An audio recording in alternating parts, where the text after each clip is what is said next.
Hola, bienvenidos de nuevo a Compartir en Psicodrama. El día de hoy tocaré un tema que he venido reflexionando y pensando compartir desde hace mucho tiempo, que es el tema de la depresión.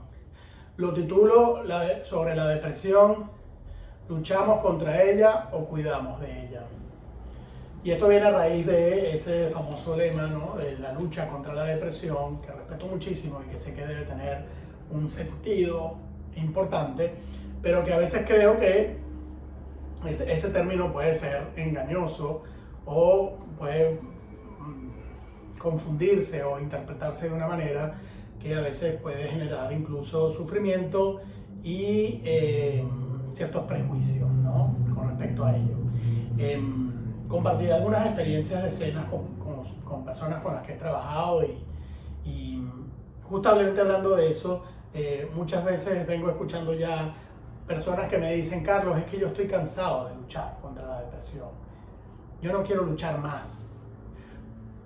En estos días una persona comentaba en grupo: yo quizás he estado luchando contra la depresión cuando en realidad quizás lo que tengo es que cuidarla.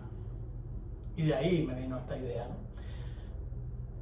La depresión, para mí, resulta de un sentimiento de fondo de mucha impotencia y mucha desesperanza por quizás estar de alguna manera fijado a un deseo que no se ha podido realizar y que incluso vemos como irrealizable. Me explico un poco más. ¿A qué me refiero con esto? Cuando hablamos de ese deseo, pues podemos hablar de que quizás es un deseo relacionado a mí mismo, un deseo de cómo quiero ser yo, por ejemplo, a mi representación como sujeto, ¿sí? El deseo también puede estar ligado al cuidado del otro o a la pérdida de una relación en el pasado y de alguna manera he quedado fijado a que he podido hacer más o cuidar más de eso que perdí, o vivo desde que ya no puedo tener eso de nuevo. Eso me genera impotencia y desesperanza y quedo de alguna manera fijado a un deseo que no se puede realizar. Esto yo creo que está muy en la base de la depresión, ¿no? Y al final esto genera, como compartió en uno de sus videos mi terapeuta, que estimo muchísimo, siempre lo saludo desde aquí, termina generando como una suerte de prisión, ¿no? Él dice que la depresión es como una patología de libertad, en cuanto a que me veo preso, ¿no?, dentro de pocas posibilidades de acción, ¿no? Porque estoy fijado y toda mi energía está puesta en algo que no puedo hacer, que me genera impotencia, que me genera desesperanza, y eso es un desgaste energético terrible que luego desemboca, por supuesto, en todos los síntomas típicos que ya conocemos, como son la tristeza, la desmotivación o la anedonia, no me provoca hacer nada, problemas de sueño, falta de apetito, etc. Todas estas cosas que de alguna manera componen el cuadro clínico de la depresión. Estar fijado a un deseo que no puedo realizar es una situación terrible. Yo de pequeño, de adolescente, sufrí mucho de depresión.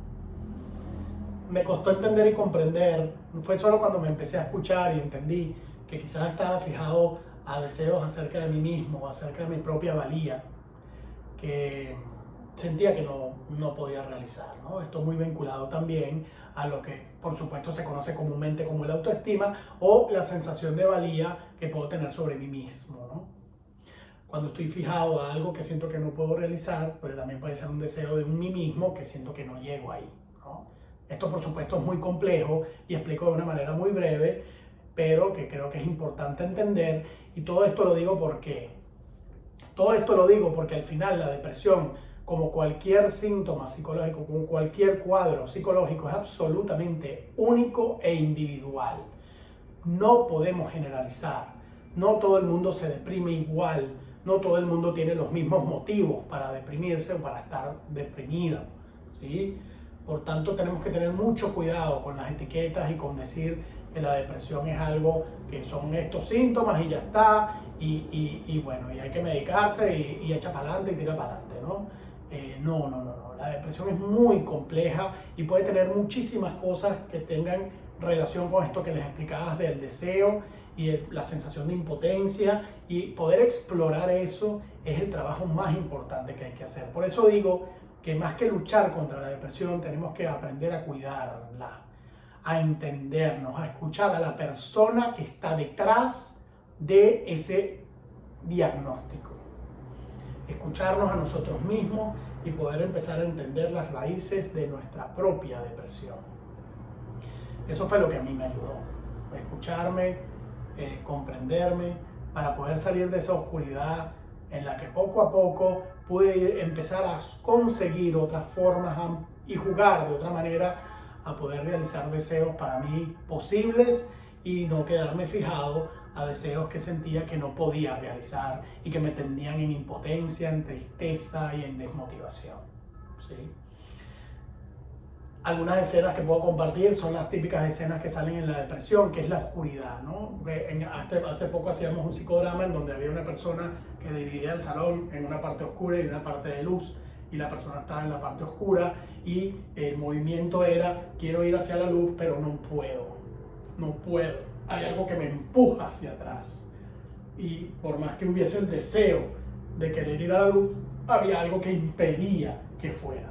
Por eso es que esto me parece muy simbólico de cuando le decimos a las personas que están deprimidas: bueno, pero ponte a hacer cosas, anímate, estas cosas. Y ¡guau! Cuánta impotencia le genera a una persona que está deprimida que le digamos estas cosas, porque justamente no es que la persona no sepa que quiere ir a la luz, pero es que no puede. Y ahí es donde tenemos que abrir espacio para entender esa oscuridad, para poder ir prendiendo luces y entender cuáles son esas fuerzas que arrastran a la persona de nuevo hacia la oscuridad. Tenía tiempo queriendo hablar de esto, no quiero extenderme mucho más, pero creo que es un tema muy importante y el que tenemos que hacer muchísima conciencia social. Les agradezco muchísimo por haberme acompañado hasta este momento y seguimos haciendo psicodrama y seguimos compartiendo cosas. Un gran abrazo, cuídense mucho.